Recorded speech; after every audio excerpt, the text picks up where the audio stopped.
नमस्कार, मैं पवन अहलावत सिटीजन में आपका स्वागत करता हूं।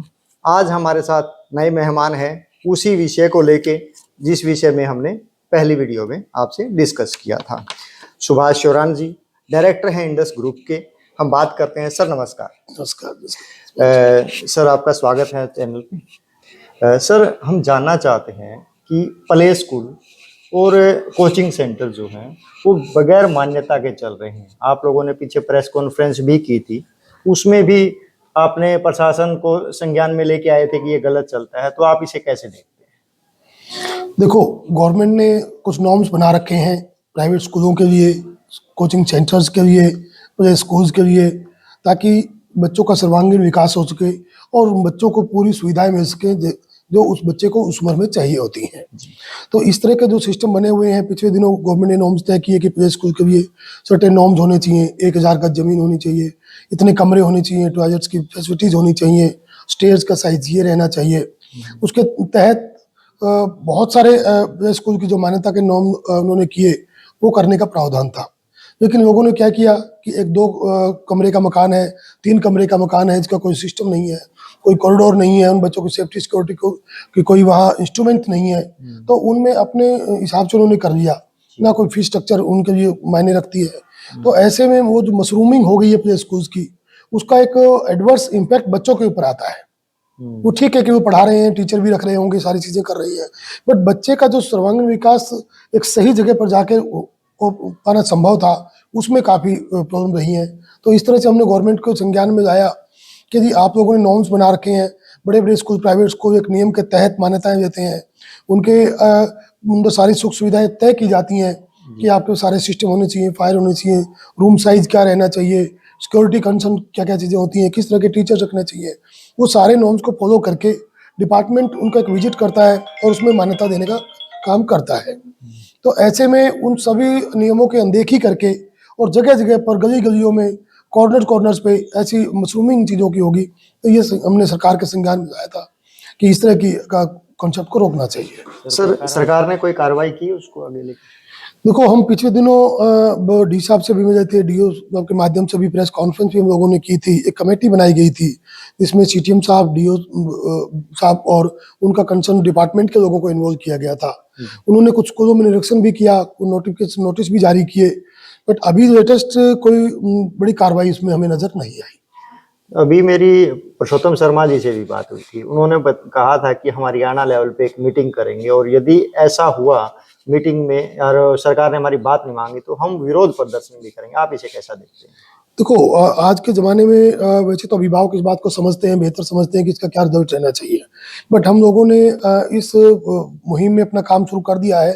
डिस्ट्रिक्ट लेवल पे हमने रिप्रेजेंट दिया, पूरे हरियाणा के अंदर डिस्ट्रिक्ट लेवल पे हम काम कर रहे हैं। उसके बाद अगर कहीं ये चीज़ें नहीं रुक पाती हैं तो हम स्टेट लेवल पे भी अपना रोष व्यक्त करेंगे।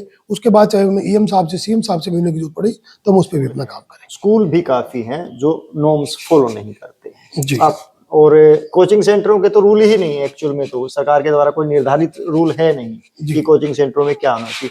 तो जो स्कूल रूल फॉलो नहीं करते और कोचिंग सेंटर्स हैं, उनको आप क्या कहेंगे कि क्या रूल में थोड़ा चेंजिंग चाहते हैं या फिर उन्हीं रूलों के साथ उनको मान्यता रहे? देखो, जहाँ तक रूल की बात है, गवर्नमेंट ने सर्टेन नॉर्म्स फिक्स कर रखे हैं, हर किसी को फॉलो करने ही होते हैं। इसके लिए समय समय पर अधिकारी भी अवगत कराते रहते हैं और उनको नोटिस जारी किए जाते हैं। फिर भी कुछ लोगों में जो प्रॉब्लम है, इसमें बताना चाहूंगा मैं, अगर कोई स्कूल 5वीं तक मान्यता है प्राप्त है तो 5वीं तक स्कूल चलाए, 8वीं तक तो 8वीं तक, और 12वीं तक है तो 12वीं तक। हमारे कुछ मित्र साथी क्या कर रहे हैं कि स्कूल 5वीं तक मान्यता प्राप्त है और 12वीं तक, क्योंकि जब तक आपके नॉर्म्स पूरे नहीं होंगे, आप लैब, लेबोरेटरीज, लाइब्रेरी वो फैसिलिटी नहीं दे पाएंगे, तो उससे कहीं ना कहीं बच्चों के भविष्य से खिलवाड़ होता है। हम थोड़े से लालच के पीछे ये काम करते हैं।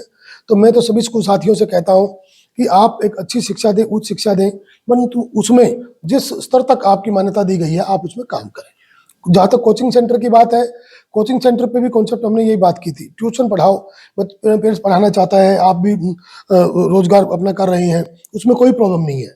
तो प्रॉब्लम कहाँ है कि आप 8वीं, 7वीं, 10वीं, 12वीं के बच्चों को सुबह 8 बजे बैठा देते हैं।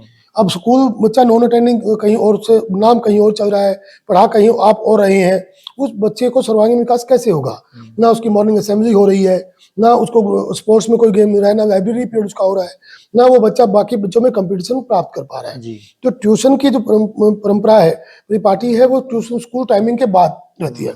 उसमें कोई टीचर अपने घर पढ़ा रहा है, किसी सेंटर पे पढ़ा रहा है, वो चीज़ प्रॉब्लम नहीं है, क्योंकि कुछ बच्चे कमजोर भी होते हैं, उनको उसकी रिक्वायरमेंट होती है।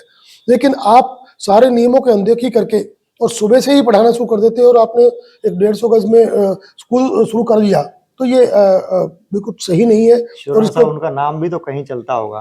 नेचुरल, मैं मानता हूं कि हमारे अंदर ही कुछ ऐसे भाई हैं जो कच्चे लालच में या थोड़े थोड़े पैसों के लालच में इस तरह का कार्यक्रम कर लेते हैं। ये इलीगल है, अनएथिकल भी है। इलीगल इसलिए है कि बच्चे का नाम किसी और को चौरा, कोई भगवान ना करे, खुदा ने खास्ता कोई घटना घट जाए, उसको जिम्मेवार कौन होगा?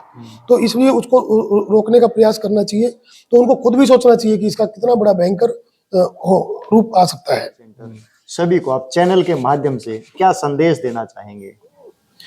देखो, मैं तो पहले तो आपकी इस बात की सराहना करता हूं कि आपने एक इनिशिएटिव लिया, क्योंकि ये समाज में जागरूकता का मामला है। पेरेंट्स को अवेयर करने की जिम्मेवारी मीडिया की भी है, पत्रकार भाइयों की भी है। तो आप लोग उन सेंटरों को विजिट करते हैं, आप देखें कि एक कमरे में 15 बाई 12 का कमरा है, 40 बच्चे उसमें फंसे हुए हैं, बेड पर बैठे हुए हैं। तो ऐसी स्थिति में कैसे संभव हो पाएगा कि उन बच्चों का विकास हो सके? ये और बात है कि पेरेंट्स थोड़ा सा लालच करके ऐसा करते हैं। तो मेरा तो संदेश उन सभी साथियों को, भाइयों को भी, कि इस पूरे परिवेश में तो लॉ को हमें फॉलो करना चाहिए। जो भी नियम कानून बनाए गए हैं उनको करना चाहिए, और पेरेंट्स को भी इस बात को समझना चाहिए कि थोड़ी सी लालच के पीछे उन बच्चों का भविष्य नहीं व्यक्त हो पाएगा।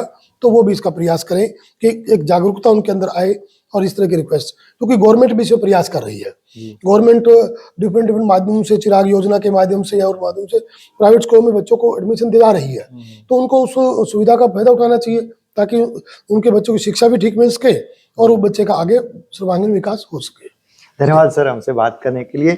हमारे साथ से थे सुभाष चौरान जी। उन्होंने बड़ी बेबाकी से सभी बातें रखी। उन्होंने माना ये भी कि भाई जब स्कूल वाले कुछ गलतियां करते हैं तो उनको वो सुधारेंगे। लेकिन यदि मैं जींद में बात करता हूं तो जींद में इंडस पब्लिक स्कूल पूरे नॉर्म्स को फॉलो करते हुए जींद के विजयनगर में चलता है, और जिसको भी इसमें कोई शंका है वो विजिट कर सकता है इंडस स्कूल में। चौरान सर स्वयं उनको ये दिखा देंगे कि क्या क्या सुविधाएं यहाँ पर उपलब्ध है, और सभी नॉर्म्स के साथ स्कूल यहाँ पे रन करता है। शिक्षा लेनी चाहिए, समझना चाहिए लोगों को, इनसे शिक्षा लेते हुए अपने स्कूल्स को कैसे चलाना है वो भी शिक्षा इनसे लेनी चाहिए।